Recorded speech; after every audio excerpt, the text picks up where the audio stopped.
I'm a man who believed that I died 20 years ago, and I live like a man who is dead already. I have no fear whatsoever of anybody or anything.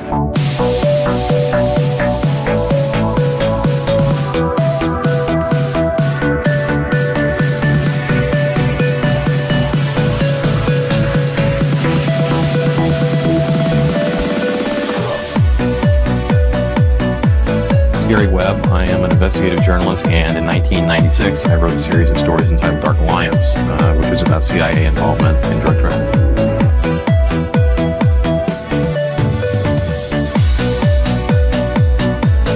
I knew a man who once said death smiles at us all. All a man can do is smile back. We've both been skull and bone, the secret society. It's so secret we can't talk about What does that mean for America? The conspiracy theorists are going to go on. I'm sure they are. I don't know. I haven't seen the rest. Number 322. I sad duty to report this afternoon that my friend and colleague, Tim Russert, collapsed and died early this afternoon. I may die in this cell tonight or in the arena tomorrow. I am a slave. What possible difference can I make? And no official of my administration, whether his rank is high or low, civilian or military, should interpret my words here tonight as an excuse to censor the news, to stifle dissent, to cover up our mistakes, or to withhold from the press and the public the facts they deserve to know.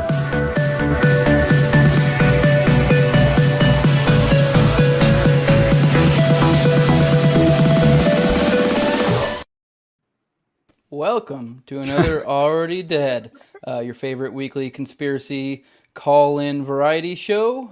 Today we're joined by Monica, and obviously I have my co-host Austin with me. We're ready to get into it. We were talking about the octopus and all sorts of crazy conspiracy stuff before we got started.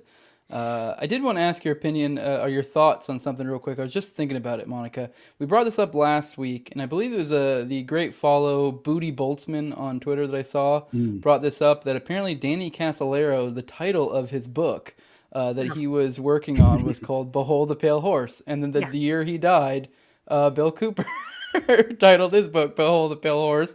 You know, make of that what you will. I've never dug deep into it. That was curious. Yeah.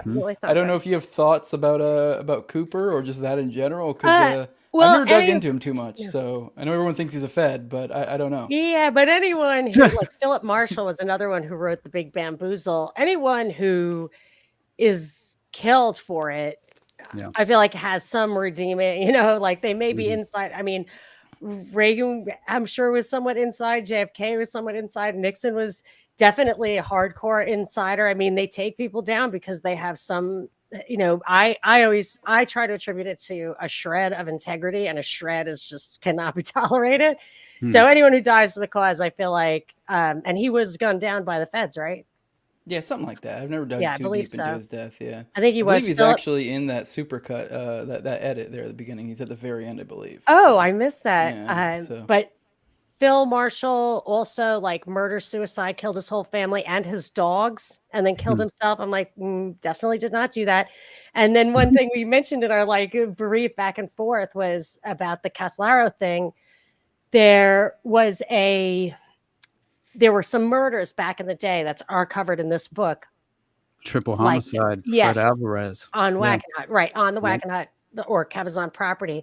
Yep. But I think it was only about 10 years ago, an investigator in Riverside County who was, I think he was a cold case investigator, Dave McGowan, his name was, which I'll never forget because it sounds like the great Dave McGowan, but it is not. But he too was probably great because I think because he was doing cold case files in that office, and there's like a 25-part series in the local news that you can find on YouTube about this guy. I believe he too is reported to have murder-suicided his entire family, killed 5 people and killed himself. I don't believe that at all. And so this thing continues to have reverberations today. Right. That one. But yeah, when these people die for it, you gotta. I like just recently, within the past like 2 days, I was kind of like just trying to refresh my mind as far as the octopus and Danny Casolaro's case, like in general. And so I kind of like, have you read The Last Circle by Sherry Seymour? I have it here. Hell I yeah. read a lot of it. I felt like she pulled punches, but I've said that twice already, and I haven't revisited the book in a long time. Right. She was also, I thought it was curious that the Netflix documentary, that guy, she was interviewed in that documentary, and I actually was, Ricky invited me on the Ripple Effect to interview I remember that. I listened to that. Yeah. I don't want to disparage the guy. It was very gracious of him. It was gracious of Ricky to include me, and I was very skeptical of that guy. I will be honest, but I'm not trying to throw shots. I hadn't watched the documentary until after I was, committed, and I went into it with an open mind, and it was like, I've noticed this also with the Son of Sam thing. They're great. They're like 95% there. And then that last little thing, just like, you're like, but that, and then of course, I don't know if they can't possibly mean for people to do this, but then like my next step is like, all right, I've got to read 5 books on this because I'm not buying that. So that she was included, but the great Jim Keith was not included in his source material. I just, but that's not me proving anything. This is me just, being a consumer of information that I find, I'm going to swear by like this one I swear by. Right. I do as well. But I will say like my takeaway and perspective from the Netflix documentary was, yes, there's value to it because clearly it's at least so many people who have never been introduced to this subject with at least, they've been introduced now, but at the same time, it feels a lot like a limited hangout, like most often is the case. Limited hangouts, you're still hanging out though, so that's good. That's what I'm saying. I get more out of them than they get out of me. I mean, I absolutely do, and it doesn't.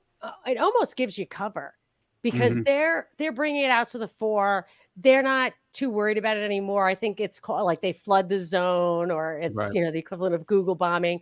Once they start talking like that, you can say whatever I think you can say and whatever you want because they're no longer threatened. They've owned the narrative, and that's it's not great, but I mean, what are we going to do anyway?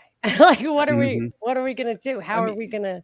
Some good examples. This is limited hangouts generally. I know between Candace and Tucker recently, Candace has been going on a tear about the Sabbatine Francus recently, and I was talking about this a while back before that, which I don't know if you've ever dug down that rabbit hole, but that's a fun one. Which kind of like that's where you dig into the deep lore. I'm assuming maybe you have, I don't know, but and then also Tucker just had on Daryl Cooper, and they talked about World War II history and stuff. And I didn't watch the episode, but from the clips I've seen, it was pretty standard like stuff that most say like people in our sphere, or whether even if you're just like a standard libertarian theorist kind of person, you probably know some of the alternative like history when it comes to World War II. Churchill was not the good guy. World War I as well. So it's like it is cool that these people are doing this now because it's like we were the crazy ones, and now it's like if anything, now it just gives us more leeway to push the narrative even further. Yes, that is true. And with Tucker, I don't know what he's up to now. They fall off my radar when they disappear from the mainstream, like Glenn Beck and Steve Bannon and people like that. I really don't pay attention to them once they go side stream. Like there's a place where people who don't buy Fox News need to go somewhere, and you don't want them coming here. So you got to set up that interim spot. That's what it feels like to me. Yeah, 100%, especially since Peter Thiel is essentially funding Tucker's new show. So, I mean, that alone is like, I don't know, it raises a lot of red flags for me personally. But I agree with you. I just think Tucker's past, and being a CIA agent, probably. That's what I'm saying. Like, and his dad was a huge propagandist. Yeah, 100%. So I will never not be skeptical of Tucker Carlson being some sort of, My brother's a huge Trump supporter. My brother George, the friendly truck driver, and he's very funny. And he was so upset when I told him I thought Tucker was, not real. And he's just like, what evidence could you possibly have? Like everything that guy says is like right on the money. I was like, well, I mean, there's that thing like where he's like, I always vote Democrat and stuff. I thought that was weird. And then I showed him, he's like, he's just fucking around. I'm like, I think what he's telling you is he's faking everything. You know, he's saying, I'm voting Democrat because it's better for me. And I have to say, I was shocked when I grew up in New York, Democrat country. My father was a classical liberal, like a libertarian, traditional conservative is what he was. And he just taught me all about principles. I mean, politics were principles to me. That was it. And nobody agreed with this. So I moved to Texas and I was like, oh, this is going to be great. Everyone's going to be like that. And they were like, we're Republicans because we pay lower taxes. And, you know, we want this policy because it's better for my property values. I was horrified. But yeah, so that pragmatism doesn't impress me at all. I want nothing to do with that. But I think that's probably his personal viewpoint, and he's got a job to do. I mean, he's paid propagandist. Like, I don't think you need to know too much more than that. And the Anderson Cooper connection is funny. Like, oh my they're God, both, you know, they say they went to, I think they were in the Vanderbilt. same class or something in Yale. Anderson Cooper's a Vanderbilt. It's I just know. so, yeah, it's so ridiculous. You know, I think he's a closet heterosexual. No way. Kind of do. That's hilarious. That's a rumor with Buttigieg too. Yeah, it's funny to think. Yeah, I just think it's funny that it is like how it's flipped. Like all for like forever, for decades, centuries. These people have been blackmailed for being gay, and it's like, and now it's just going to be the opposite. They're going to get blackmailed for being straight. I mean, you need to check a box, man. What's a white guy going to do? Right. My God. Well, I was wondering because I think Sherry Seymour had gone on George Knapp's show. I think it was George Knapp's show back in the day. I can't remember when it was, but I had listened to it like a few different times because she had really kind of offered like a few different interesting perspectives on what had been going on at Cabazon in that interview, which I thought was just extremely important. Yeah, you know? I bet I shouldn't slag her off. I don't mean to. Oh, like, no. Right. I don't know anything about her. I just remember thinking I want this to hit a little bit harder. But no, I think and she was also like very anti-Republican. And I'm like, look, right. If you actually think that there's a moral high ground in DC, I mean, read some of these corruption files that I just every avenue I turned, and Biden is so ridiculously corrupt. I mean, don't even get me started. No, I fully agree. I think she's much more of like an establishment style journalist, right? Where like she's very much playing the game in many ways. And so I think that always bothers me because you inherently pull punches when that's your approach and your perspective. Yeah. The 11th commandment. No doubt. And so I without a doubt, I agree with what you're saying. But during that interview, though, she offered this insane perspective as far as like she had mentioned that for 10 years prior to this basically this organization was created by local PD sheriff deputies and some some grand jurists, right, who basically formed this organization that was about Decency in Government was the name of the organization. And so it was after like 10 years straight of exploiting the Cabazon Indian Reservation, these few honest sheriff's deputies and grand jurors came together to form the organization. And then they proceeded to file a lawsuit against the Attorney General of California, the California governor, and the director of the FBI for dereliction of duty by knowingly allowing and facilitating drug trafficking and smuggling operations in the area, specifically in Central California at that time, right? Which is, it was like the base of Yosemite or something, where Cabazon was located, like not very far. I think something might have been alluded to in this book that I just in that last chapter I covered. Oh, really? That rings a bell. Yeah. I mean, I could look it up. Well, I know that several of the Indians, of the Native Americans there, they had claimed that they had been forced to participate in some of these criminal actions by local sheriffs, right? And local sheriff's deputies, essentially exploiting them as slave labor to produce certain drugs. So they were growing marijuana. Wow. And yes, it's so No crazy. wonder the cover up is so That's the what I cold mean. case file and stuff. That guy could not make any headway. They really Exactly. stonewalled there Exactly. forever. Yeah.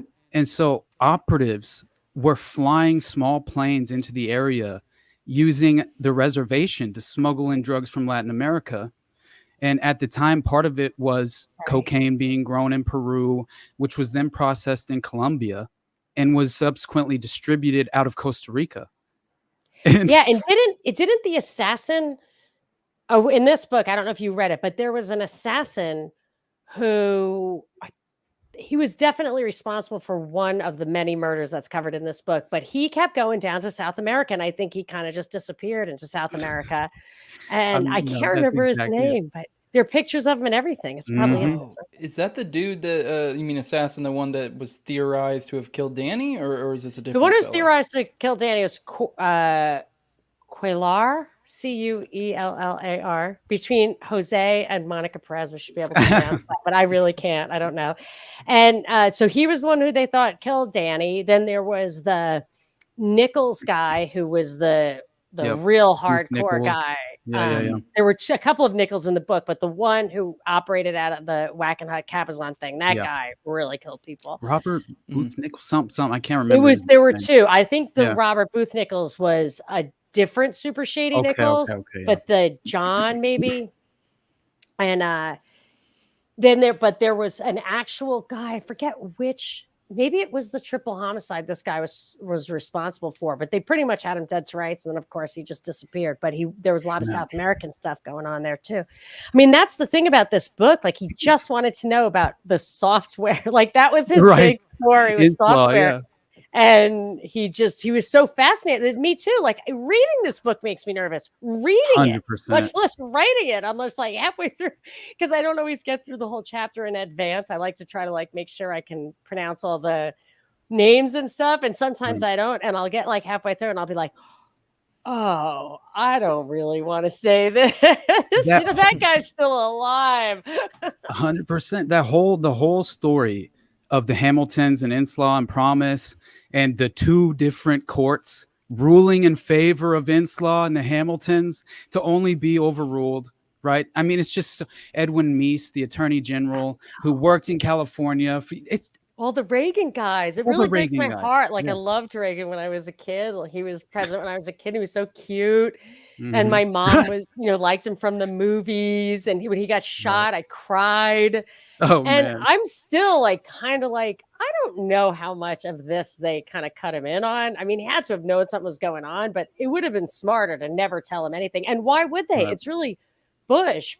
But I mean, they kind of forced him to take Bush, and then Bush tried to kill him right away. So I assume that the October surprise was Bush and all this stuff was Bush. So I'm going to give Reagan a pass on most of it because, again, he took the bullet. Right.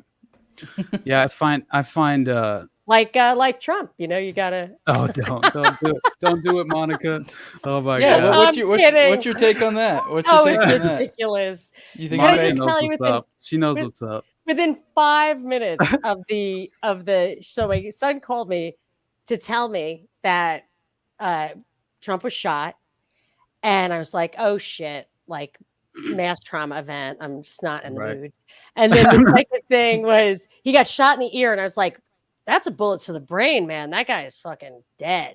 And he's like, oh wait, on the ear, it's okay. And I was like, oh, it's fake. Okay, whatever. I don't care about that. And I went home and I looked it up, and the first thing I see within 5 seconds was the picture. The blue sky picture in the background. And so I didn't say anything. I didn't say this is fake as shit. I just tweeted the Iwo Jima picture. Oh my God, a picture of the Iwo Jima statue. And I was like, oh, and that was because that morning before that, I had tweeted a side-by-side picture of the Sistine Chapel. And I think it was Zelensky and Biden. There was a shot of them, like that. And I was like, oh my gosh, they just can't come up with anything original. And so, I mean, I can actually look when that tweet was. So it was probably within an hour of the whole thing happening. It's just the Iwo Jima, which I don't even think now that picture was taken that day. Sorry, I I shared just- the chat. I was just it was- laughing. Everyone always thinks that fucking Austin's a Jew. we Hey, get dude, those. man, it's gotta be my nose, bro. Are I think you that's what Russian? it is. No, I'm like Italian and Irish, basically. I'm It's, Italian, yeah, yeah. You got the Just Saracen nose. nose. It's the the Roman nose. it's the Saracens. I got It's it the broken like Arabs. twice too. So Yeah. Are you didn't Sicilian? help. I don't know, honestly. I'm basically a mutt, to be Yeah, I'm honest. a mutt too. Yeah. I'm Irish, white. German, and Syrian. Yeah. Mhm. So Oh, where the hell's the Perez come from? Oh, isn't that like a? I'm that's married. You're married. Thank Yeah. God, because Thank God. my real name is like a unique name. It's there aren't any other ones out there, but Mhm. this, like, I mean, I think I have personally, hired a couple of people with this name. I just think it was like every maid and Okay. so it's so like weirdly anonymous that it's great because I got that radio show. I got a radio show in Georgia. I'm not a broadcaster or anything. It was just I stumbled into it. So when they gave me a show, I'm like, well, what am I supposed to call this? Let's just call it your name. And fortunately, my name was that at the time and still is. But it's fine. I'm like hidden in plain sight, I think. And I mean, you know what? Right. The reality is, of course, that there's no privacy. Anonymity. Yeah. Worried what they write down. I'm like, I'm not worried anymore. Mm-hmm. Oh, I mean, I'm so worried that I know there's nothing we can do about it. Right. I mean, honestly, like malware basically overrides encryption, and people are like, I don't know. I think it's a huge scam, and essentially, as far as like government's going to access your information, your private data. I mean, it's just going to happen, I'll tell you, there is a hierarchy though. So anything you write. So I know somebody who, I don't know how to tell the story without getting her in trouble. She did something bad, and she was just applying for a job, like a little thing. I can't tell you. It's not that big a deal. But anyway, they told her, you can do this thing for us, but you can never write it down. You can tell your friends, you can do whatever you want, but don't text it and don't tweet it and don't do any of that. Just don't put it in writing. And then somebody else I know was working for a company that was getting investigated by the government, and everybody had to give their phones, their computers, everything. Oh, yeah. And they went through like 10 years, it was 10 or 20. Are there even 20 years? But at least 10 years of text and emails. You could carve out who was personal. So it was really personal, your girlfriend or whatever, you could carve that out. But they took it and they're like, don't start deleting things because that will be big trouble. So there's that also. Wow. So you can talk on the phone is like not that bad. But there is a kind of cascading effect in person, obviously. That's why when I hear somebody's taking a trip somewhere, or when that Pavel Durov was arrested by the French, like, oh, that's perfect. Like they arrest you, they, maybe rough you up a little bit, and then you get your assignment and you're out. Right. Yeah, they released him recently. I think they just released him, didn't they? Just recently. Which seems like they got what 96 they want. hours. Yeah, if that's perfect. the case, who knows? Yeah, maybe I don't know. I don't know. I mean, probably maybe I the wall expected them later. to at 96 hours because you're allowed to hold people for nothing in France for 96 hours, which is a lot. Yeah. And sure. yeah, and then he gets perfect cover because he's like, well, it wasn't my fault. Because after, in the beginning, I'd never heard of him. So I was like, who is this guy? Oh, that sucks. Free speech. Yay. I always start with that. I start with what's the narrative. And I try to just act like it's real and see if I can hold that position as I research. And by the next time, I was like, that guy is such a Western asset. Right. Yeah, I think like the middle finger picture to Putin, I always thought was very strange, right? Oh, and especially I don't remember. Given the ultimatum to either give Russian, as far as the Russian state, basically a backdoor to his VK, which is basically a social media platform similar to Facebook, right? Yeah, I don't know. It certainly doesn't feel like Ross Ulbricht or anything like that. Oh, Ross Ulbricht I mean? and Travis Kalanick. Nobody ever thinks about him, and I'll tell you about him. But I am not. I only started following this guy, so it looked to me not. I don't know if they wanted a full backdoor. That's what we want from him. But I think he was asking specifically for the Ukraine protesters who are obviously Interesting. U.S. government employees. And Right. that's what Putin was asking him for. And he had just created this Facebook thing at that time. So it's my suspicion that he created it at our behest. That's what it sounds like. As a That's place crazy. for those people to organize a coup against the democratically elected government in Ukraine and consequently disenfranchise and murder thousands and thousands and thousands of people. So Putin's on the right side because we're on the wrong side. If it served him, and maybe he likes this country, maybe he doesn't. If it served him, I wouldn't put it past him to do lots of bad stuff. And I think he has done really bad stuff. I think the Chechnya stuff is really bad, or Georgia, one of those things, really, really bad.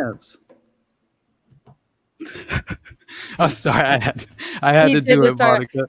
All he did was say, "Get your effing spies out of Chechnya." No, I just love that that's the narrative. It's so ridiculous. Oh, you know what I mean? Like, especially Uncle Russ. I mean, come on.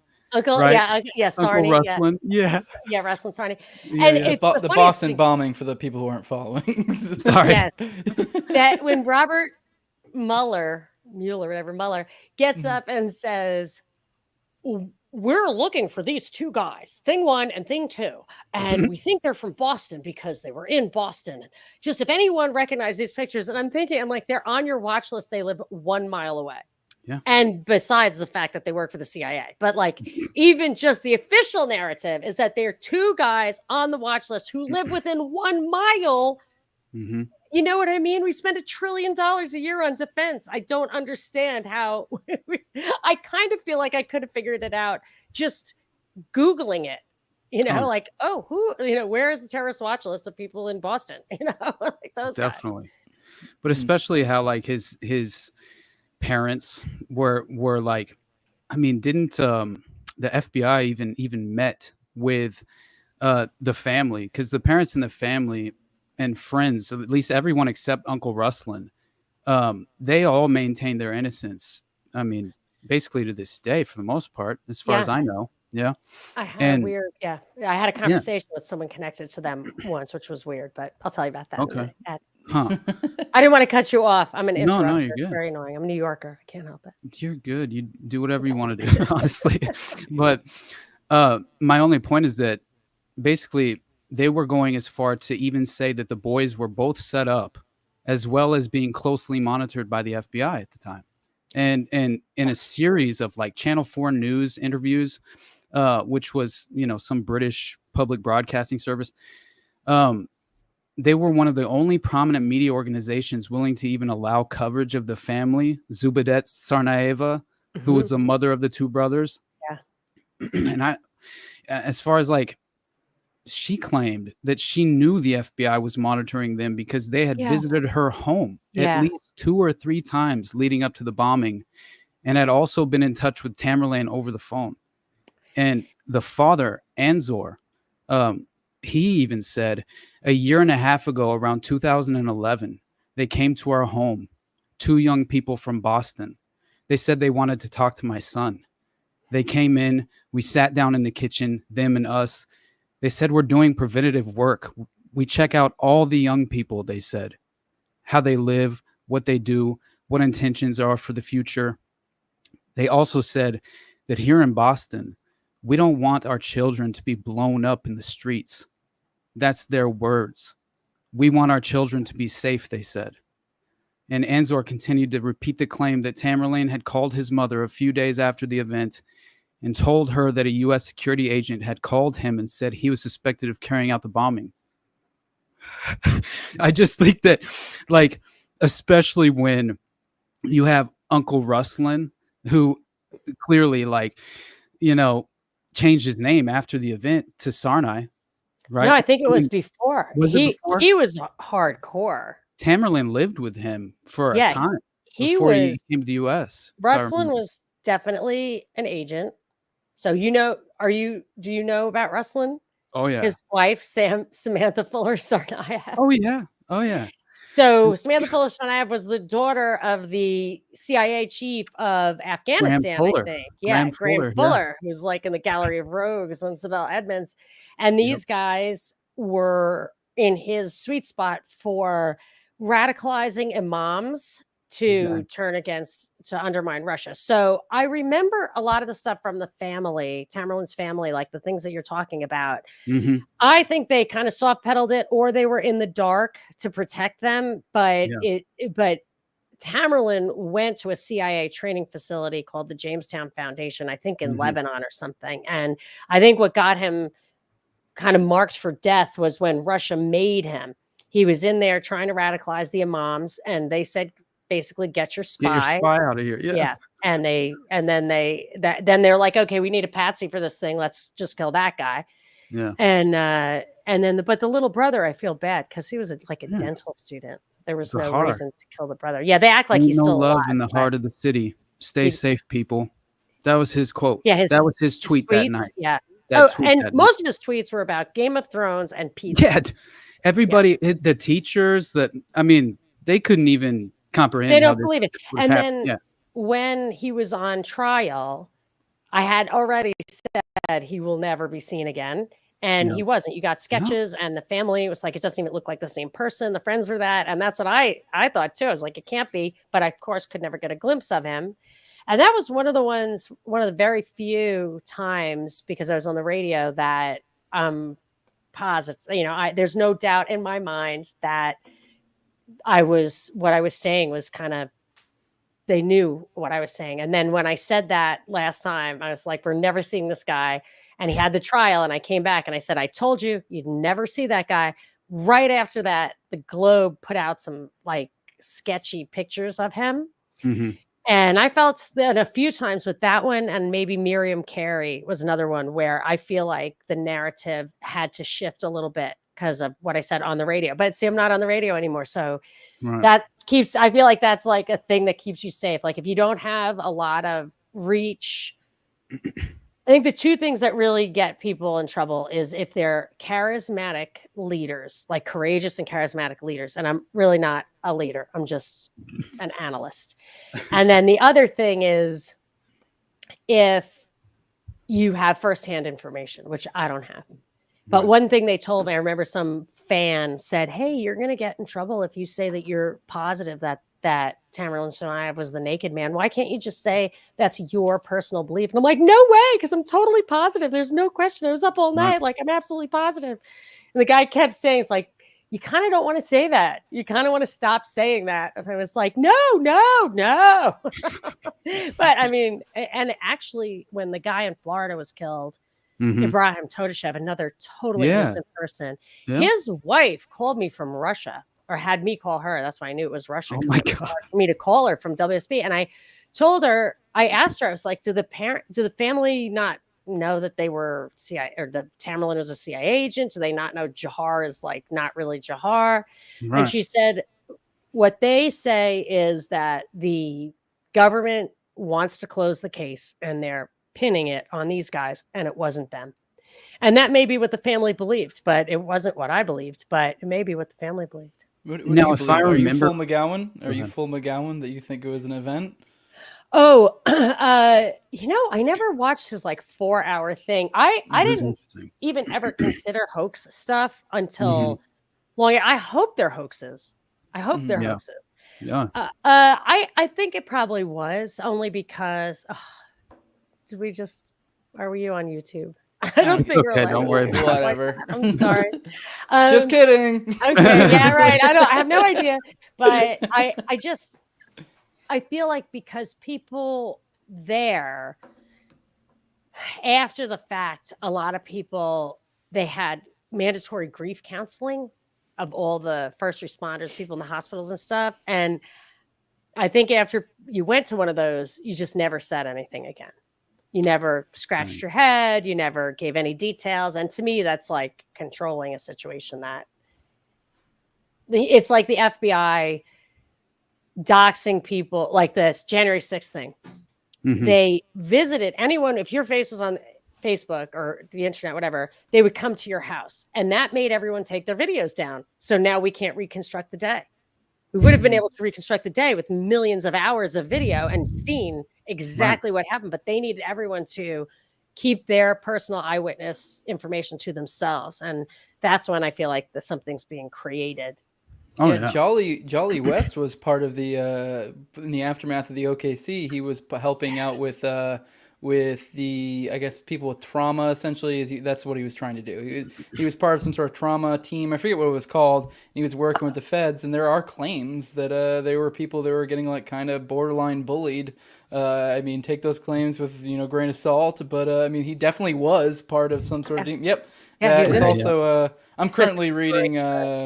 God, was it Hoffman's book? And there's more claims on there's more specific claims about that in there. I don't remember I do remember Jolly West, but I don't remember her saying anything about him pestering people. But there's Jim Keith was one of the first people to write a book about that, because Jim Keith died in 1999, and he, it's not definitive because it was just him scratching the surface back in the day. I used to have the book written by the governor's brother, and I have looked and looked, and I cannot find it. I forget the last jihad, Keating? maybe. Yeah, something like that. Keating. It's like something jihad. It was like Keating. I forget the name of the brother, but but it was something Keating, because that was the governor. But yeah, it was what was the idea for it? The idea was it was the year before OKC. He explains every single thing that happens, but he blamed it on foreign rather than domestic terrorists. And it was written by the brother of the governor who had just been elected. That's another thing that's always weird. Like, they just got elected. Right? Frank Keating was the governor, right? Yep, I think so. I want to say it was Frank. Yeah. It's just one of those things. Yep, and he also seems like he had a lot of ties, pulling strings, what it seems like if you start digging into the particulars of it. Obviously, you can't prove anything because you're like 10 steps removed, but... How did he end up? Did he end up rich or promoted? That's Keating? Well, I mean, I think the theory that Hoffman had was that like it looked like they may have been trying to groom him for some sort of higher level politics. I mean, obviously it didn't seem to go through, but I didn't really follow his political career. And who knows what you promise the guy and how, what you have to deliver and what you don't have to deliver. And if they're smart, that they're going to keep their mouth shut, because you would stop at nothing to shut them up. I mean, you've got to. Yeah, and sometimes things just don't work out. I mean, you look at our current political system and how they keep shuffling people around. It's kind of like, hey, maybe we did say we'd try to get you a presidential run or whatever, but it's like, man, I'm sorry, didn't shake out. Don't know what to tell you. Many called, but few were chosen. I never understood what that meant in the Bible or whatever when until I noticed that, like, with Obama, they and other like prominent positions. Apparently at that time, they wanted to have a black guy as president, and they had like 6 guys they had planted in various positions. That I think maybe the Detroit mayor was one of them, the Boston, maybe he was a mayor or something, or governor or whatever. There's just these guys that they just picked one out of, and that's kind of what I feel like with the elections too. They get a bunch of people who fit the bill, and they see what seems to be working, like that Ted Cruz, the blobfish. Let's see those. He looks like Eddie Munster. Yeah. He looks like the neighbor from Green Acres. He looks like blobfish.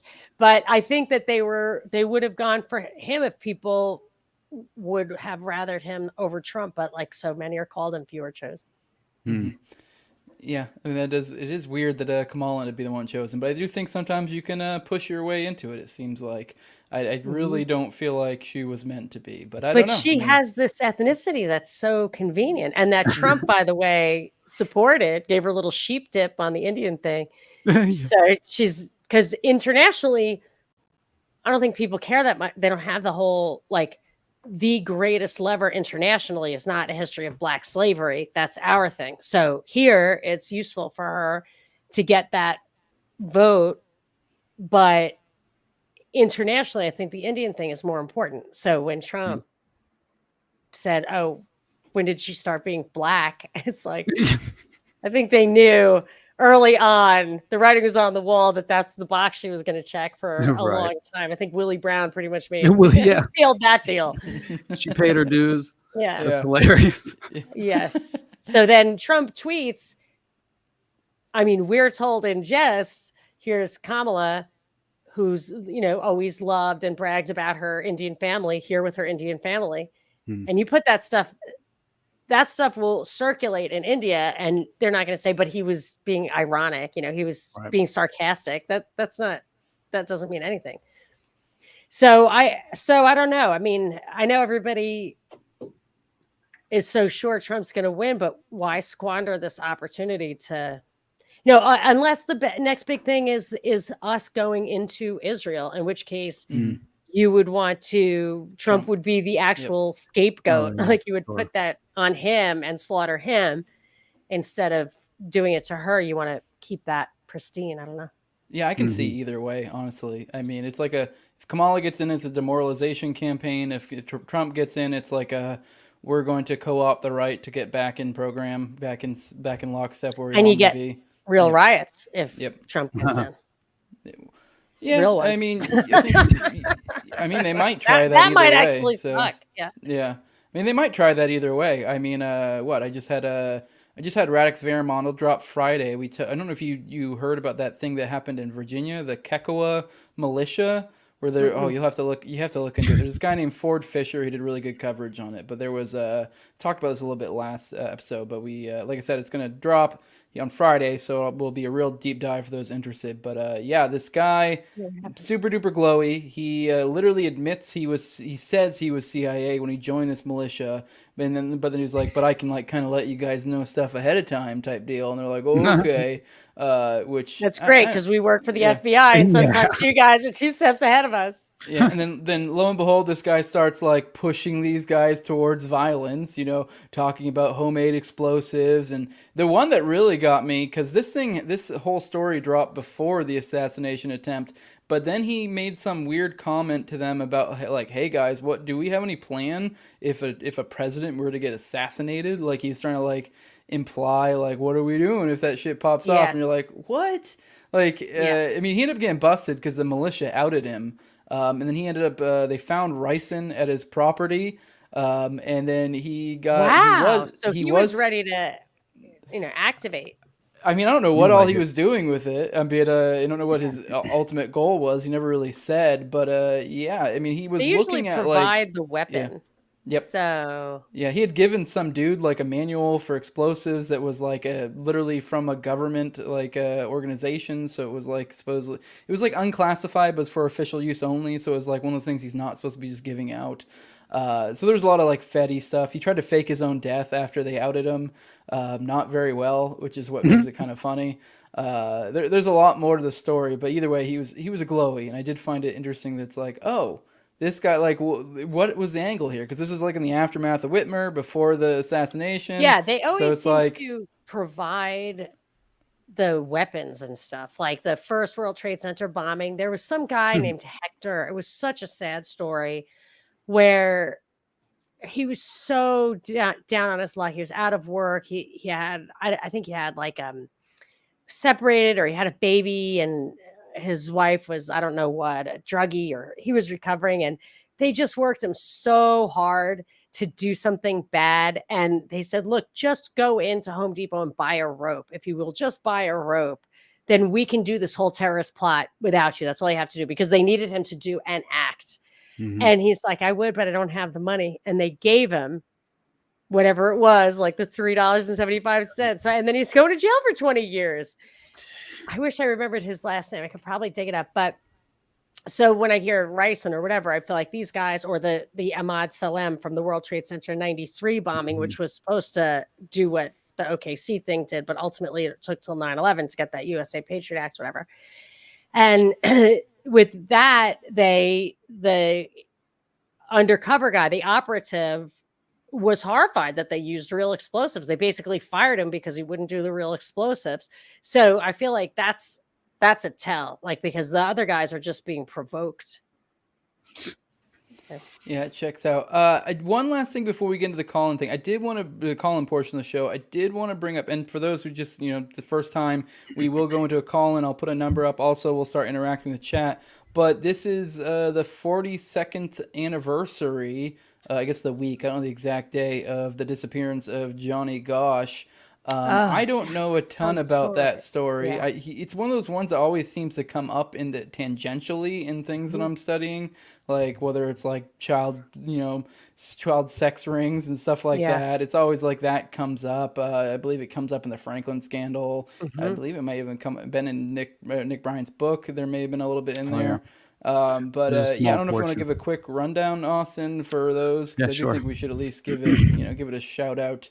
Yeah, I mean, really just briefly, because I think it is one of the most important stories out there to at least be aware of, because it kind of implicates this much wider network that is clearly, deeply embedded in it for generations at this point. And especially when I realized that Detective James Rothstein, who has been a very, just he is such a valuable resource when it comes to this, because he was essentially in the late 60s.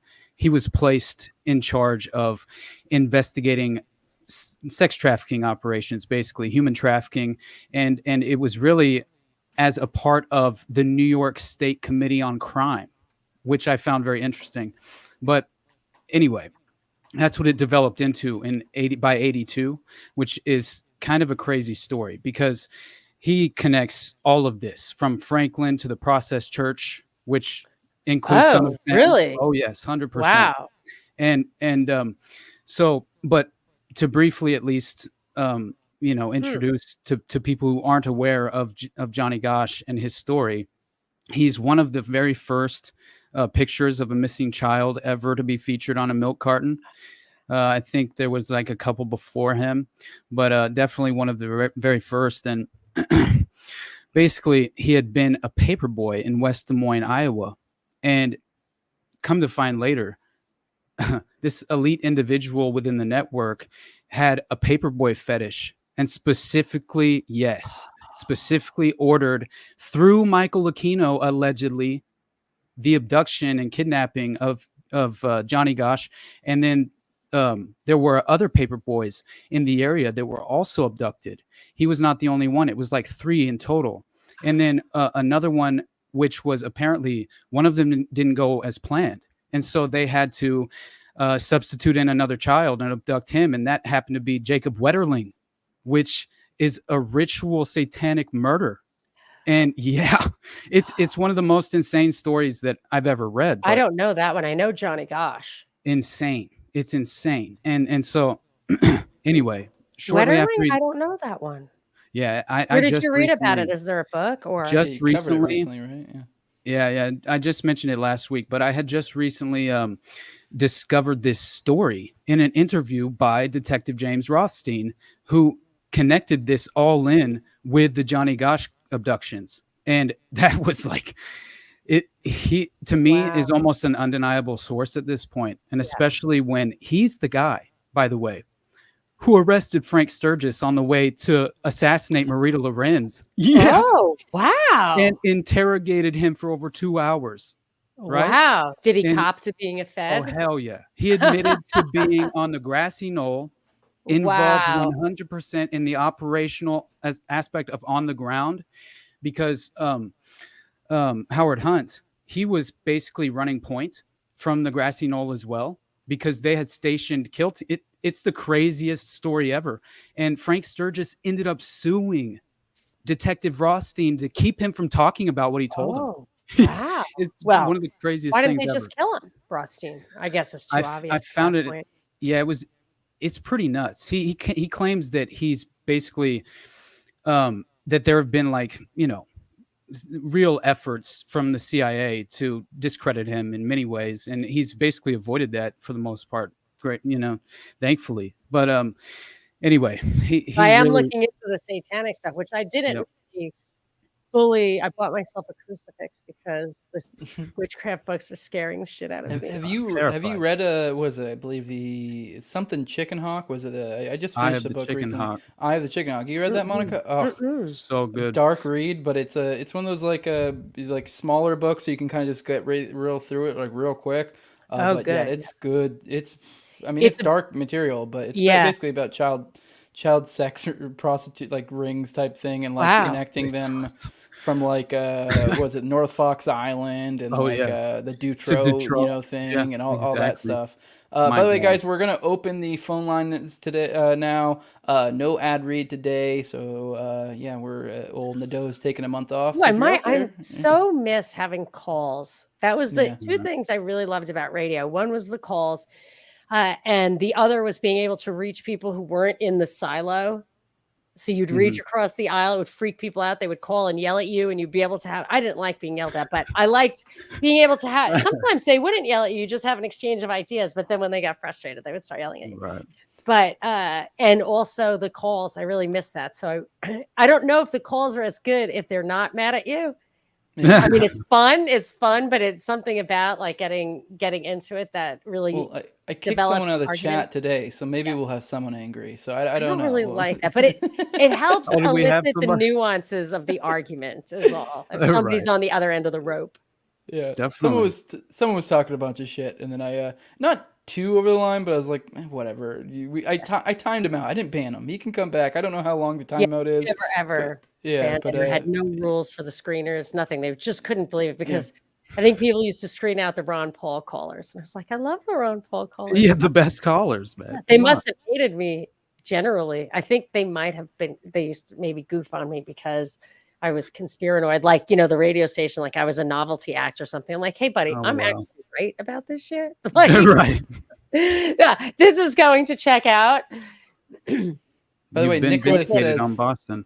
Nicholas says there's a $10 bet you're an episode away from doing Fox Island. I already said I was going to. I know, man. I don't know. I think you're like already almost there. We've talked about it a bunch. So I don't know. I think to be honest, man, like I pivoted away from it for this next solo project because I've been in the darkness for too long. Too many consecutive episodes, and just for my own well-being emotionally, like you have to climb out of that darkness for at least a time. And I think for the most part, my audience probably feels the same way because it has been getting just excruciating when it comes to the details of some of these things, and especially the sexual abuse, and especially when it, in regard to children. So it's like do a show on homesteading or something, life, bro. Renewal. You know what I was thinking about? Have somebody on who's which good is at that stupid. stuff.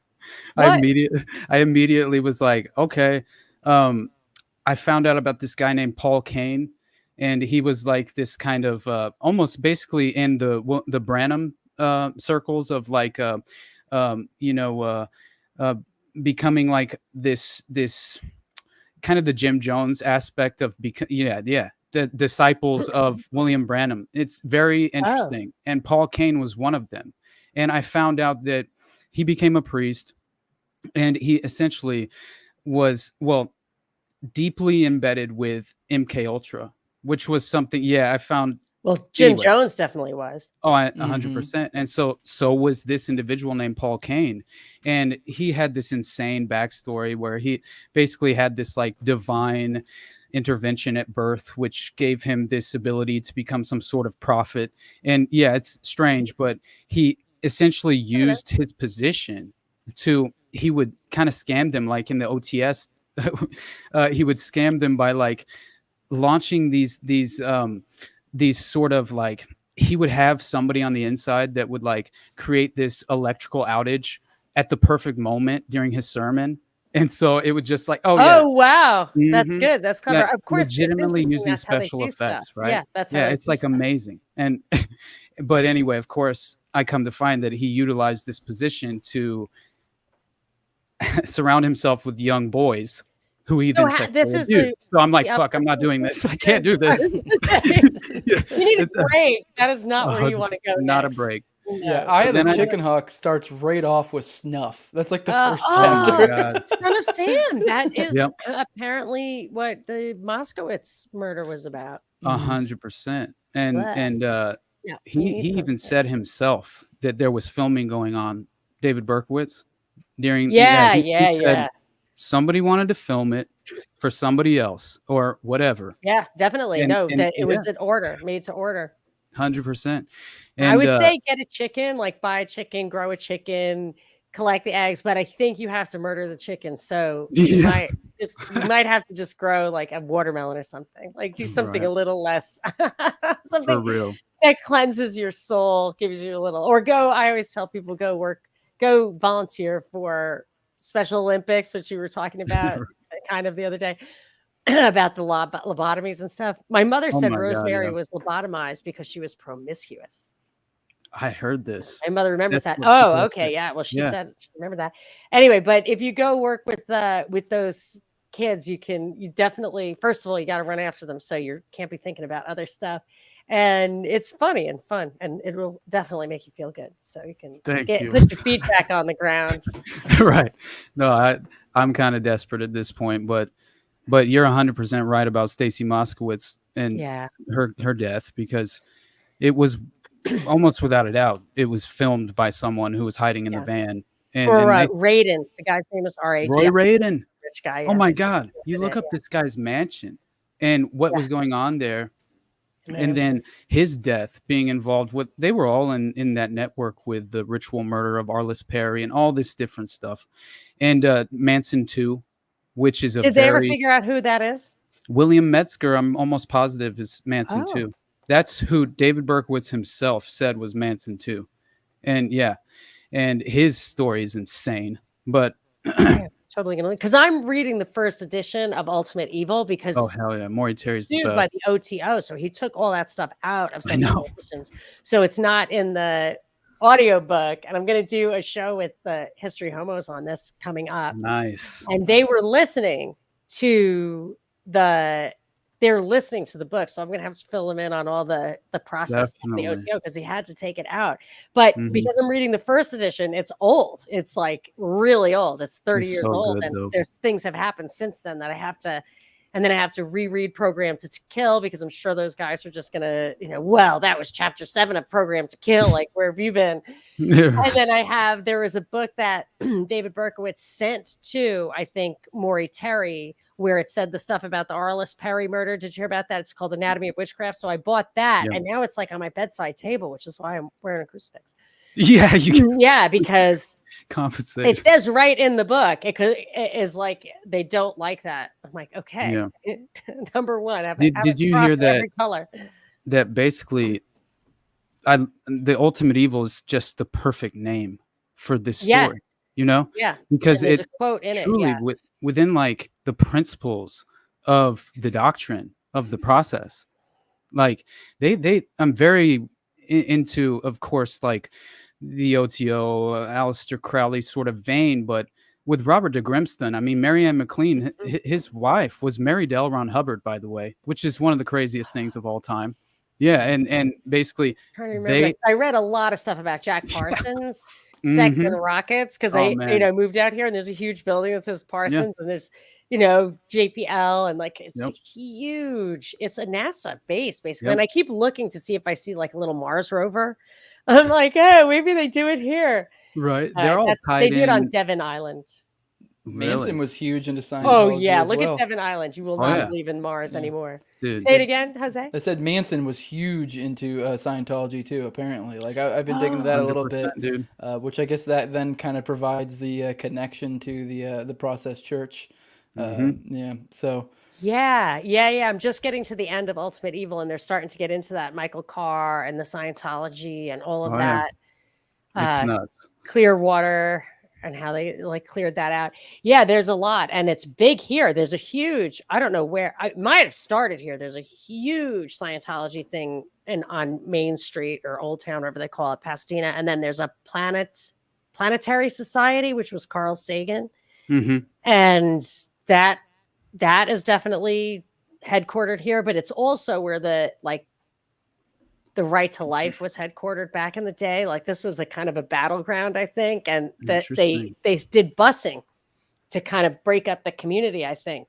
Just swapping where your kids go to school from where you live. It hurt all the families, like the black families, white families, everybody. It totally screwed up there. No, my parents went to school out here during that time. Yeah. It's crazy. Like the stories my dad would tell me about growing up, going to Banning High School. Like it's insane. Riots would have bused to a different high school than his own. Yeah. And what's crazy is that basically like I remember he told the story of what the fallout after MLK.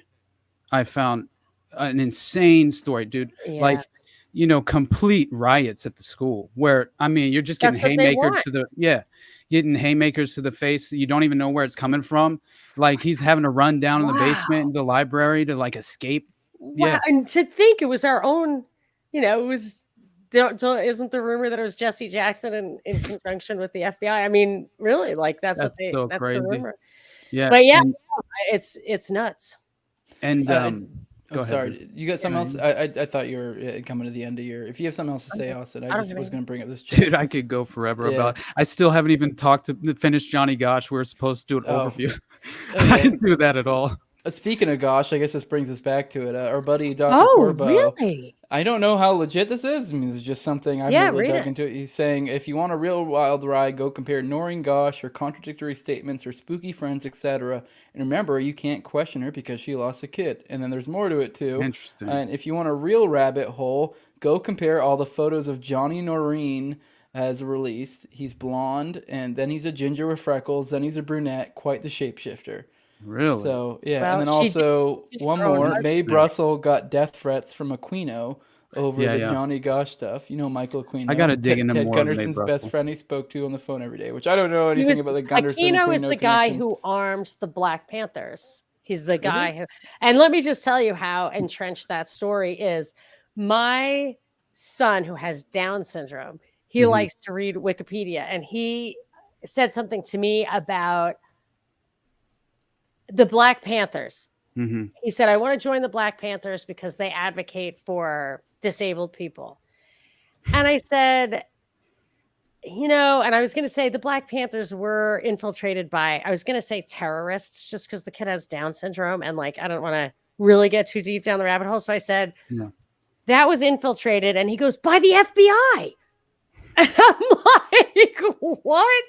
In Wikipedia. Anyway, Aquino was that guy. That's how, I mean, if that's not even a rabbit hole anymore, then think of how many rabbit holes are below where we're all like operating.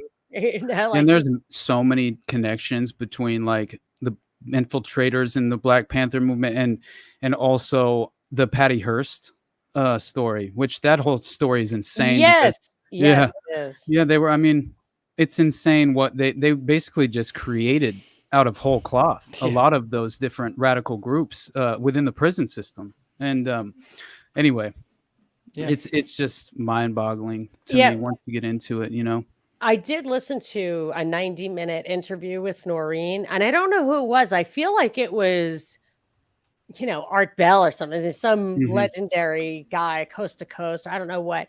Yeah. And it was a fascinating story. And then she definitely had her story, but that happens a lot. If you interview people who do a lot of interviews, they have their thing and they don't even hear your questions really anyway. Right. But when she brought out that it was her, that it was her husband who arranged for the kid to go by himself on the paper route, which he never ever did.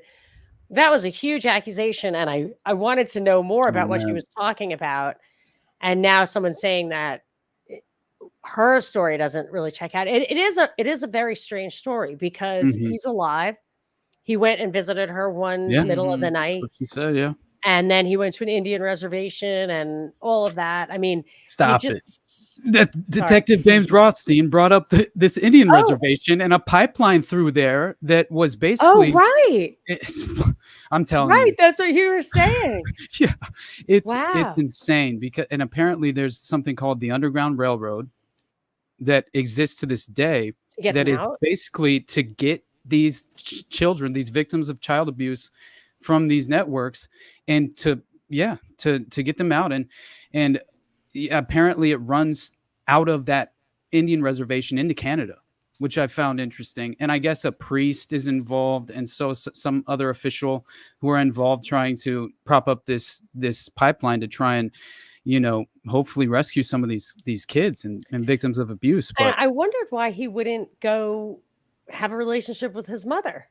Yeah. I mean, I'm not jumping on the bandwagon I heard of that comment, but that's something that I thought was weird. There's just a lot of weird things. But of course, maybe the agreement on the railroad is just stay out of sight forever. And you'd be like, That's yeah, possible. definitely. I can't trust anybody anyway. So Mm-hmm.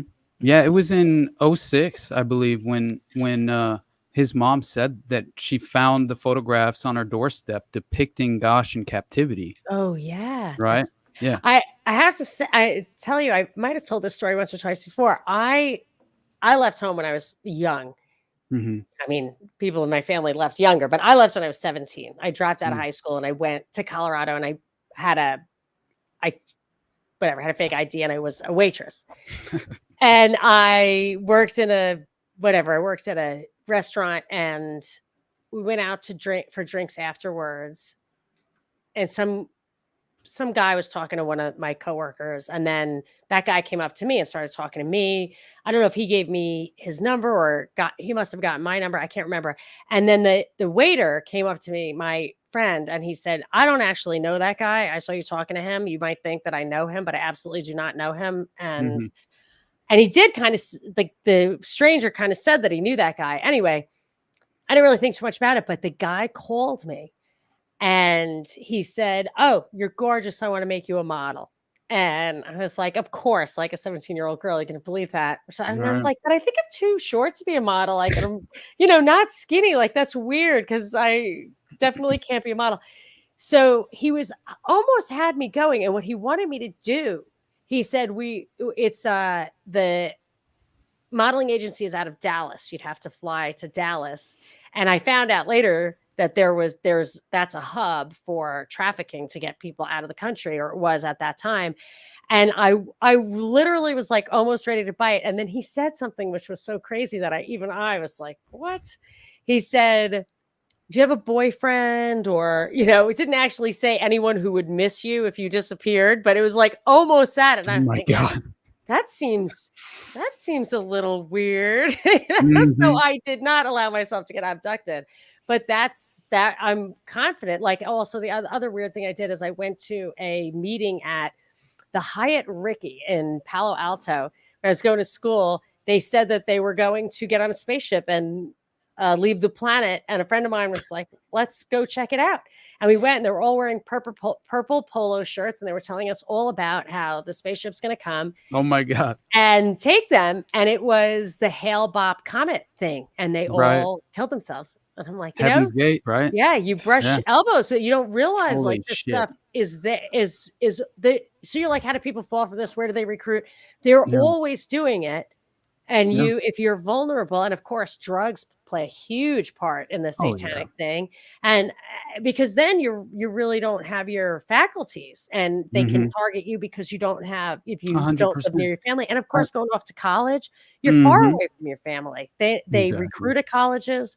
I never even heard of Arliss Perry, who was murdered at Stanford. And I went to Stanford as a graduate school, but I was in that church. Nobody ever told me. I mean, that was very thorough. And there were other murders around that time. Exactly. Including Chuck Taylor's daughter was murdered because there was another serial killer, and they kind of lumped Arliss Perry in with that. He killed numerous teenage girls. I think he wasn't caught until he was like almost 80.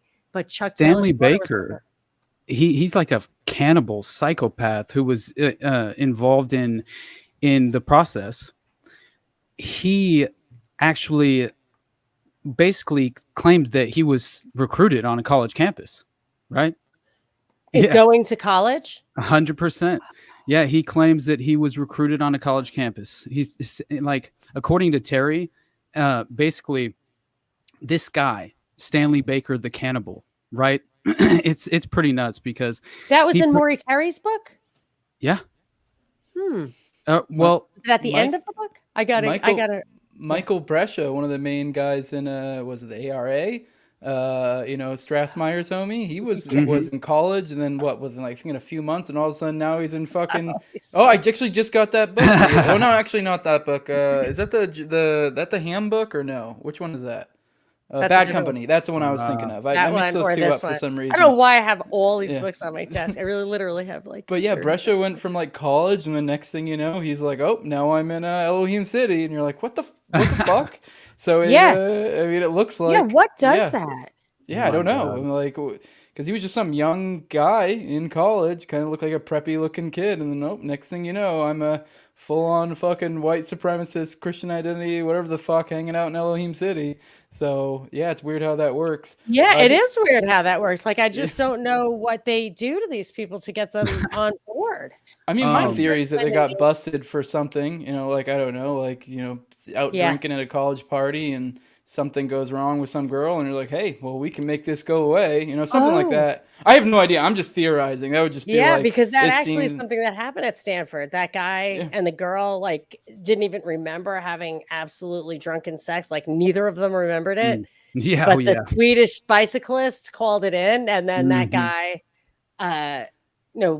whatever, lost everything. And the dad wrote a letter like, "This is ridiculous. Like, they don't even." And then they threw the book at the kid once the dad said, "This is going too far." But who knows? Yeah. It just seems like a place a lot of people with promising futures make a lot of mistakes because it's the first time they go away from home. They're having fun. Things get wild. They get a little bit loose, and something happens. And DUI, rape, whatever, something. And then you're like, oh, well, hey, we can make this go away. Arliss Perry's husband became a very prominent child trauma psychiatrist. I mean, I don't think there's any suspicion surrounding him at all. Do you?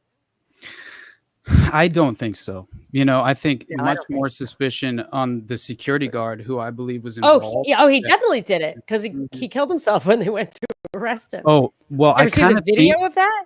I know. Well, I just talked about it recently. Hold on, I missed that. Sorry. Bring that back up. We just let us get to the point, and we'll start getting to some questions. So we have a few in the chat that I want to bring up. So, but finish what you're saying, Austin. No, you're good. What the hell was I just saying? I just lost my about the guy who there was a video of the guy killing himself. Oh yes, when the cops went to arrest him. I can't recall the details perfectly, but what I remember was my takeaway from it was basically he was willing to talk at this point, and in order to make sure that he wouldn't talk, right? That this was essentially he was either killed or 100% didn't have a choice. Which I think it's the family. It's the family connections. I think that's how they get the Masons, the high-level Masons, to keep quiet. And Berkowitz said he was so worried for his father. You have to give them pictures. The safety of his family. That's what he was talking about. And by the way, Dr. Corbeau's, he mentioned earlier, just kind of like alluding to the idea that maybe we should be a little more skeptical of Noreen Gosch. I find that interesting because that perfectly aligns with the Jacob Wetterling case. His dad is implicated as the one who essentially committed the satanic ritual killing of his own son with another individual. Noreen pointed the finger at the father, but no one's ever heard from the father again. Disappeared completely. That's so crazy. Many such cases. It does seem like when you do see he doesn't high have the profile counters. cases that it's not that uncommon that it was in Wyoming at a campus setting. I'm sorry, I didn't mean to cut you off, Jose. Oh, you're good. I just remembered just now that cannibal Stanley Baker that I mentioned, he was recruited on a campus setting in Wyoming, and basically it came to the attention of the authorities that reports of human sacrifice were relayed, and including one from a gentleman named Stanley Baker, who was himself arrested for an out-of-state murder. And he was a member of the Santa Cruz cult and carried a finger bone from his recent unfortunate victim in a leather pouch. And upon his arrest, he delivers, this is so crazy. This is what he says to the authorities. I have a problem. I'm a cannibal. And then he sported a swastika tattoo and other occult emblems. And this is when he says he was recruited from a campus setting in Wyoming and participated in blood drinking rituals there, which apparently he was also further programmed and then joined the California activities. Well, they loved Hitler. That kept coming up. All right. Well, I know, how Santa Cruz became the vampire capital of the world. Let's I'm reading an article on the SFK. Oh my God. The cult 80s film The Lost Boys turned Santa Cruz into the vampire capital of the world. The unholy history of Holy City. I never even heard of this before. Yeah, it blew my mind. I'm not sure, honestly, if Maury Terry did put that in the book. Now that I'm saying it out loud, because I mean, I'm it might pretty be. sure I keep that. falling asleep. I read it in bed, so I can't. Like, I miss Okay. every fourth page because I fall asleep by the time I get. So I definitely could be there, and I missed it. But this is crazy. Holy City, headquarters of California gubernatorial candidate William Riker, circa 1940. The Holy City. I guess this is the unholy history of Holy City, the Bay Area's most racist tourist trap. My gosh. So All right, I'm going to dig into that. That's interesting. Let's read this question real quick. Nicholas Lee, did Monica ever get notes from the radio station regarding some sensitive topics like Boston and Schmandy Schmuck? That's what we call that on the show. Yeah, I understand. So when I did that, there was only one time, and it was just a very personal matter for a relative of the family, had absolutely no news value whatsoever, and they're just like, don't make fun of this person, like it just whatever. It was nothing. So I never ever got censored ever about anything. This is what happened though. I had a producer who really rooted for me, and she just did not want me to blow myself up. And she said, it was the Boston thing. And she said, if you come out and say what you think, people are going to think you're crazy. Like, talk about something else. And I said that, and I wasn't even like taking a stand. It was so nerve-wracking to do a live show where people were calling, and I was filling in for somebody during the weeknight. So it was like probably hundreds of thousands of people, which is nowhere near what I used to get on the weekends. And it was so hard to like deliver a great show. And my whole thing was like, I still try to do this, but it's not like then I have to figure this out. I have to come with something original, and I have to really know my stuff, because people are going to call, and I need to be able to tell the truth about be able to argue with them, because it was always combative. Right. And I said, this was the day after it happened, and I was going to go on not too long after that. And I said, I can't go on if I can't tell the truth about this, because I have nothing else to say. She's like, well, say this, say that. I'm like, everybody's saying that. I'm not doing that. And I don't really believe that. I don't even think it's important. I can't do it. I cannot do it. Yeah. So she called the program director. We were all friends. Like I'm still really good friends with her. I love her. She was really just trying to look out for me. And he said, if you really believe it, if you've got something to back it up, and you make it crystal clear what you know happened and what is your opinion, go for it. And he said, the one thing you never want is for people to go running and screaming like they just witnessed a car wreck. But what he meant by that was like, if you crash and burn, like you could talk about a car wreck. They don't mind an actual car wreck, but if you're a disaster, he's like, don't be a disaster. I'm like, I'm not a disaster. I get it. I figured this out. I was up all night. I know what happened. Or what didn't happen. And I'm going to tell, because the naked man, CNN showed the arrest of Tamerlan Tsarnaev, and he was naked. He was naked. And that's important because he had done a complete spread on being a boxer.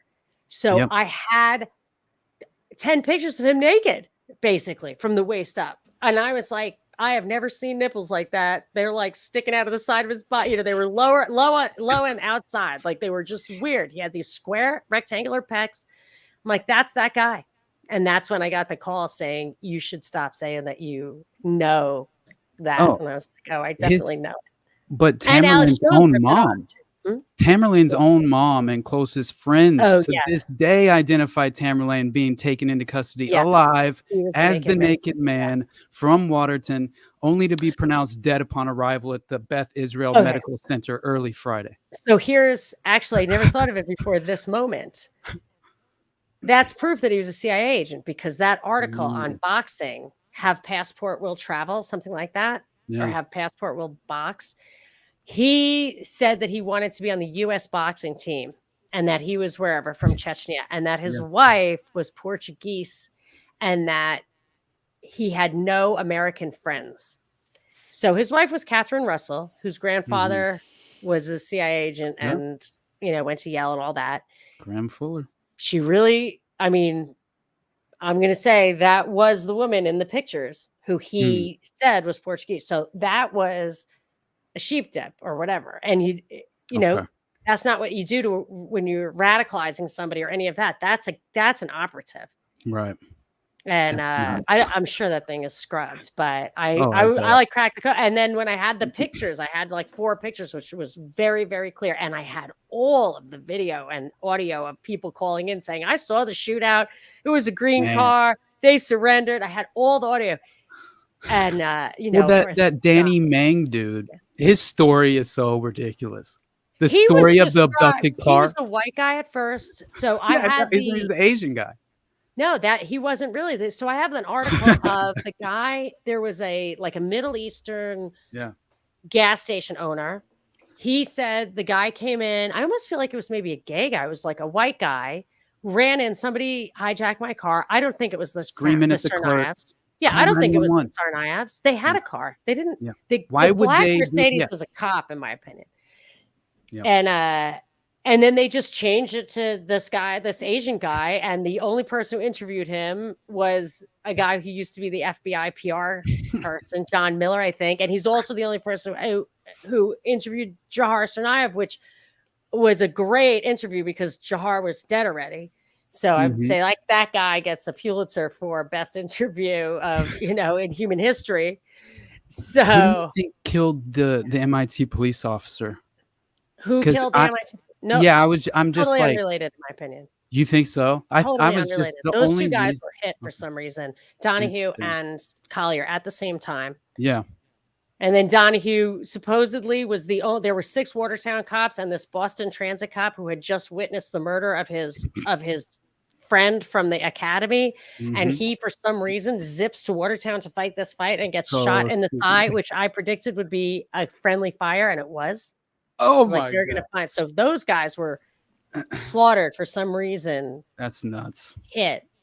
Well, maybe it's related somehow because it was the same day, but there's no way in my opinion, there's no way. I was just wondering, like, if they saw something they shouldn't have, or what. I'm not, you know what I mean? I was just trying to consider. That's possible. Yes, that's possible. Motive.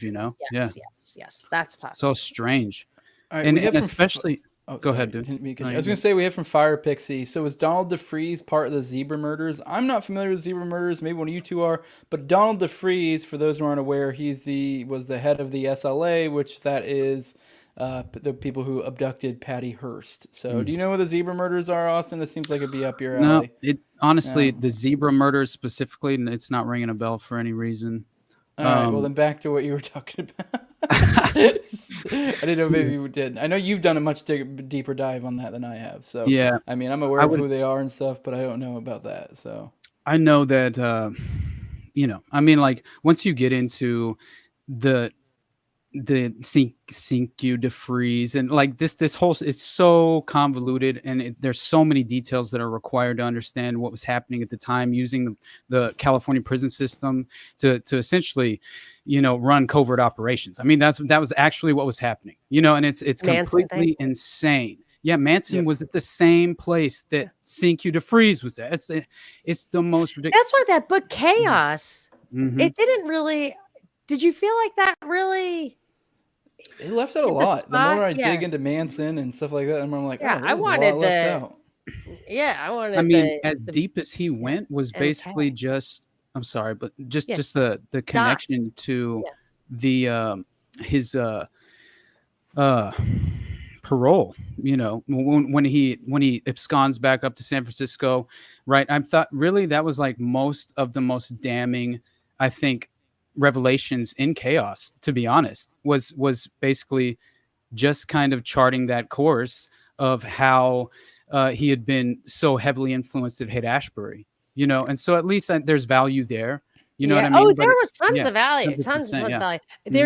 I really enjoyed this TV show called Aquarius. It was David Duchovny, and he tried to make, I'm sure he produced it because he's like this old guy sleeping with all these young women and he's like a sex maniac, whatever.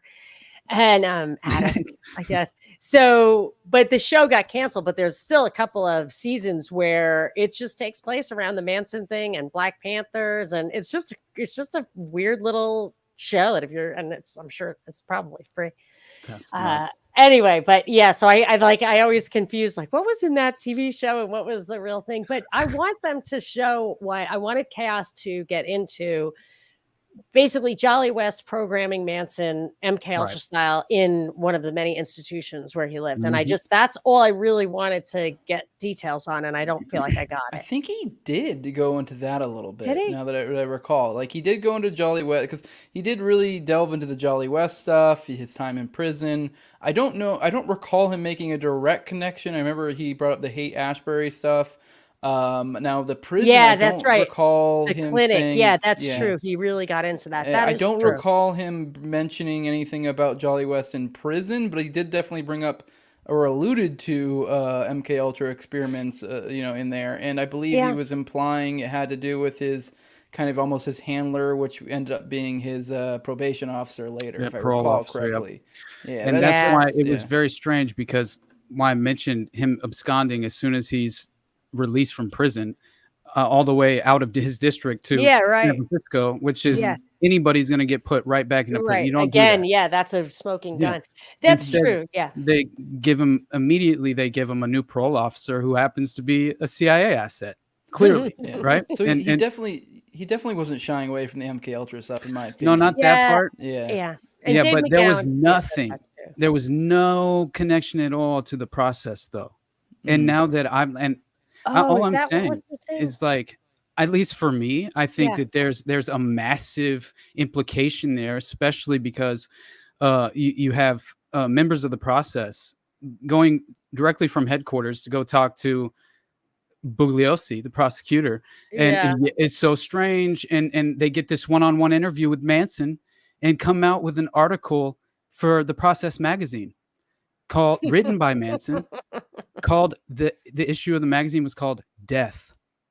And it's the craziest fucking story because Manson was 100%, like he was exposed to the practices of the process at this renegade OTO lodge in Pasadena, right? Yeah, I bet. I mean, that sounds familiar. And the OTO, they will sue you if you write that stuff. So it is quite possible. That's what they did to Maury Terry. They sued him. Exactly.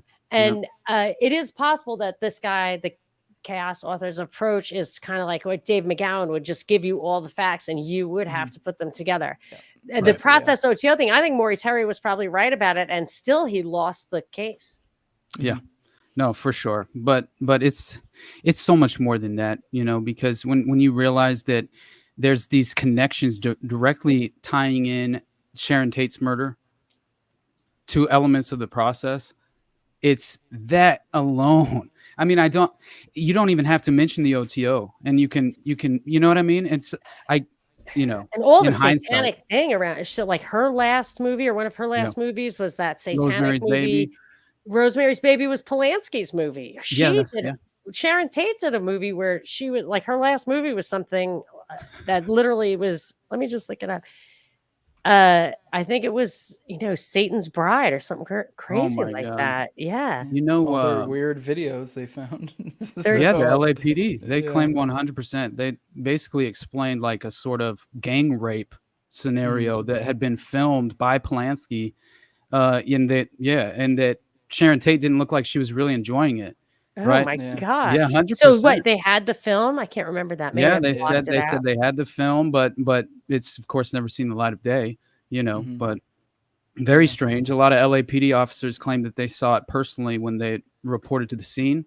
But yeah, leading up to the murders though, right? So I might have been Eye of the Devil, the Fearless Vampire Killers, the 13 Chairs, but it must have been Eye of the Devil.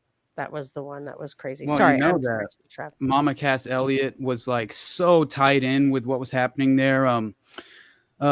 Alexander Butterfield in the Nixon administration even came out and like, I think he had direct ties with Mama Cass Elliot, and her handler was the man she fell in love with, who inevitably helped her with her own demise, even though she had no drugs in her system. It's very strange how she died. And allegedly, Tex Watson, I forget the Manson girl that was involved, but they were pissed off because a drug deal had transpired, and yet they got basically they just got screwed over, and so they wanted revenge for that, on top of a few other things, because I guess it was largely through Mama Cass Elliot was how they were like smuggling and funneling a lot of these MK Ultra style drugs at the time into this weird, network of these individuals who were tied in with Manson and the process. And so Alex Constantine, he wrote like a whole article about Mama Cass Elliot and her connections to the Manson murders, and how she was basically murdered for her role that she played, and was an intelligence asset from day one as far as the career of the Mamas and the Papas, which is just crazy. And especially with Terry Melcher and all the other, Yes. Yeah. That's Doris Day's son. Yeah. Doris Day. Yeah. And the Beach Boys, the Golden like, all Penetrators was the name of their group.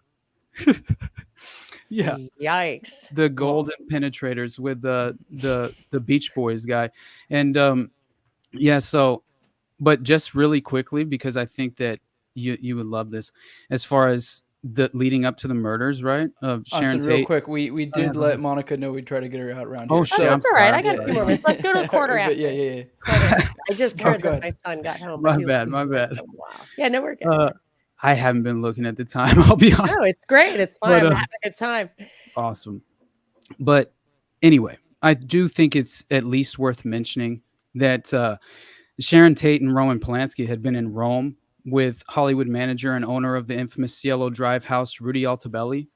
And according to the official records from the IRS, they were also in Rome at the very same time as one Robert de Grimston, who Manson infamously said, when asked about Robert de Grimston, "We are one and the same." Yeah, what did he mean by that? That is in the Maury Terry book. And he's literally quoting the Bible. As far as that's what he's referencing, which is fucking crazy to me.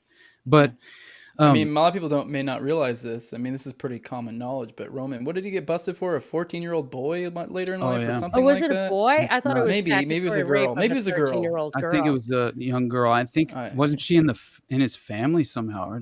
I don't recall the specifics. Didn't he abuse? Shit, I can't remember the details. I don't want to mess up. He's not an upstanding fella. Exactly, not at all. Yeah, but of course, 5 days after the murder, there you go. That makes sense. I thought for some reason she was like involved with his family somehow, but I'm not. I could be wrong. Drugs. It says unlawful, whatever, Grex with a minor, rape by use of drugs, perversion, sodomy, lewd and lascivious act upon a child, furnishing controlled substance to a minor. Oh my gosh. He can't return to the U.S., right? He's banned. It says he later accepted a plea bargain, but I bet that was way later. Yeah, it looks like 2008. That's crazy. It says her name, for crying out loud, but it doesn't say that he asked her mother if he could photograph her. Okay. And that's how they. Anyway. That's crazy. Yikes. I mean, was that in the States or was that overseas? Was that in the States? He said it was the French Vogue. But I thought the crime was committed here, but I already clicked off on it. But whatever. But yeah, so Sharon, I always wondered if he was in on her demise. It's crazy. It gets even crazier than that, but just for the sake of time, honestly, I want to transition for one last thing that I had mentioned in our DM that I was desperate to finish telling you about. Yeah, I want to hear what I it. recently discovered when I had mentioned and brought up Sherry Seymour earlier. It was basically not only were the the Native Americans on Cabazon being used as essentially slave labor, but the operatives were also flying. They were even flying in Mexican nationals to produce and cook meth on the reservation. And so Sherry Seymour, she sort of traced all of this back to an organization in Fresno called The Company, which was comprised of about 300 former military personnel and law enforcement officers.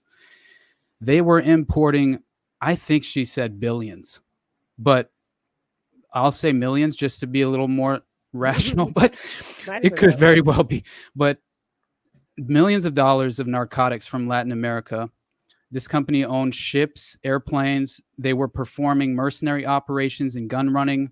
And all of this was published in the San Francisco Chronicle in 82 to 83.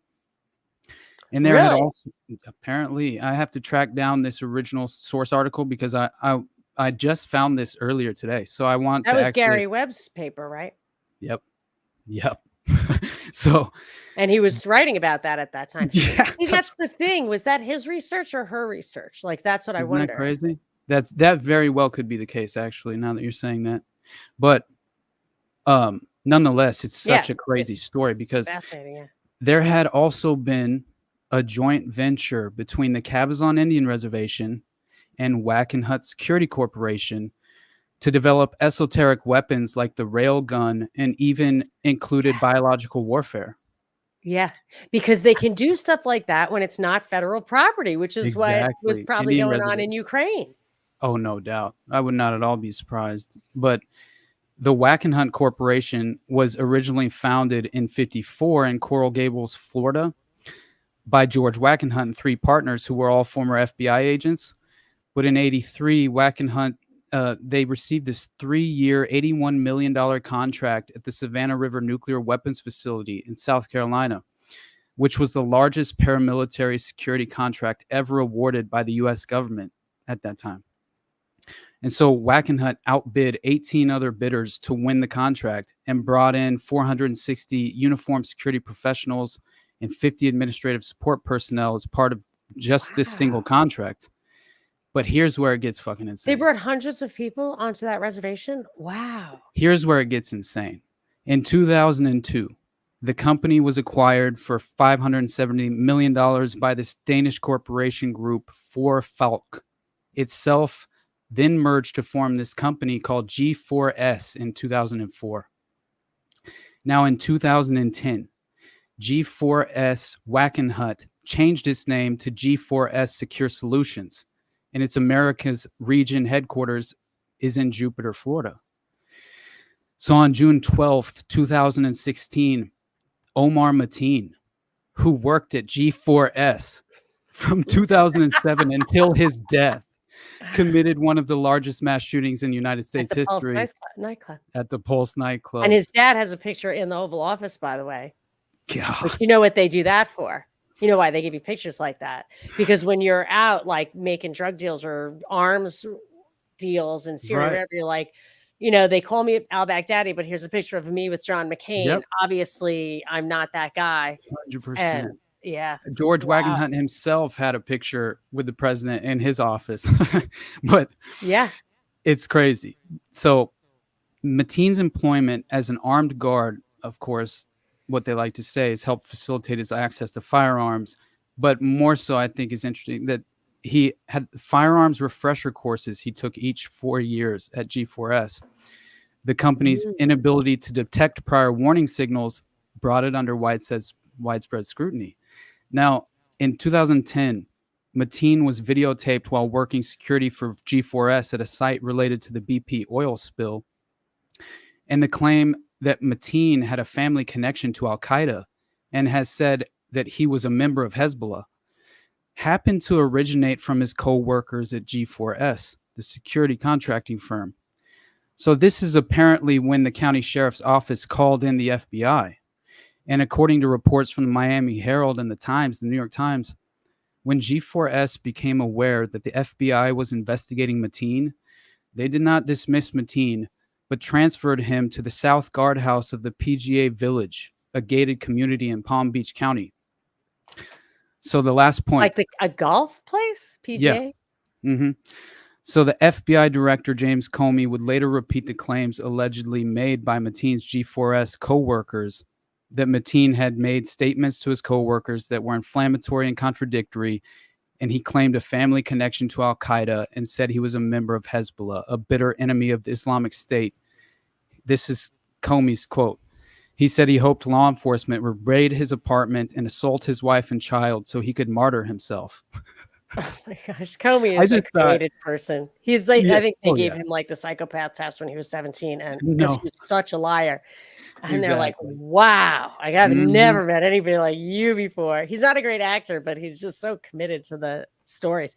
But I Right, mean, Al Qaeda and Hezbollah are probably both CIA operations anyway. 100%. So I get that. And this is one thing that people have just come to accept. But Mhm. prior to the modern era of mass shootings and this kind of psyop, Yeah. there's a book, there was an essay, it was Harvard Law Review, and it was, do more guns mean more crime or more murder, something like that. There's that great book by John Lott, More Guns, Less Crime. That's a great book. But this was, it was Harvard Law Review, and Mhm. it was pretty well documented. And those guys, it said that it was basically unheard of for someone's first crime to be gun murder. Yeah. It's just absolutely unheard of. Right. So that idea that people are going to buy a gun to go kill somebody is just not. Usually the people who want a gun urgently are people who need to defend themselves, who are Yeah. afraid. So when they have waiting periods, it results in more homicide. Right. But so when they have these things like, okay, this guy supposedly killed hundreds of people or dozens of people. Right. The hit rate is so incredibly high. If you've never shot at people, I mean, it Mhm. would take like an experienced military grade sniper to do something like these stories. You just accept them, like maybe did it, maybe this. It's not possible. It's just not possible. And it's just like it's not possible to get shot and 1 second later you're like, fight. It's no, you're literally having convulsions when you're at that level. Have you ever had like real shock or terror? Yeah, you shake so much that you can't, it's just your body does something chemically. It's just impossible to me. I'm And I telling you. actually was talking to a doctor recently, kind of a normie guy, but not, not crazy normie. Mhm. And I said, he's like, oh, you have a podcast? I said, don't listen to it. Please don't listen to it. You're going to think I'm crazy, and I'm not crazy. And I want to be friends like your neighbor, whatever. And I said, for example, I think the Trump thing was totally fake. He said, oh, I do too. I said, what? Why would you think that? He's like, because I'm a doctor, and there's just no way you can just pop up and That's so have funny. that kind of composure. And I'm thinking, this doesn't rock your world. It's like when people think, Right. yeah, JFK was an inside job, but whatever. I'm like, how does that not? Don't you realize that that's never been exposed? Which means the It's same paradigm people, like you shifting. were saying, like the Yeah. same people must still be in control, or it would have been revealed. Like the Yeah. first guy who gets in there who's not totally under the thumb. So it amazes me, yeah, when people know there's like the whole Seymour Hersh Democrat, where Right. until Obama, they all knew it was an inside job of Republicans. And then Obama's like, please don't say that anymore. And they're like, okay. It's like, why would you say okay? He is an inside job. Like, that's why he said that. Like, what's the problem? So anyway, I just think it's not those things. It's just not possible. All right, Monica, we gotta let you get out of here. Where can they find you at? Thank you so much. Well, you can listen to all of my shows on the Monica Perez Show feed on your favorite podcasting platform. And I put all my show notes and everything like that, monicaperezshow.com. Tomorrow, I'm recording a new endeavor with Hrvoje Moric and Parallel Mike. We're doing a show called Cognitive Dissidence. And it's those guys are definitely going to strain my brain. I'm going to have to have extra espresso before hanging out with those guys. But I'm very excited about that little endeavor.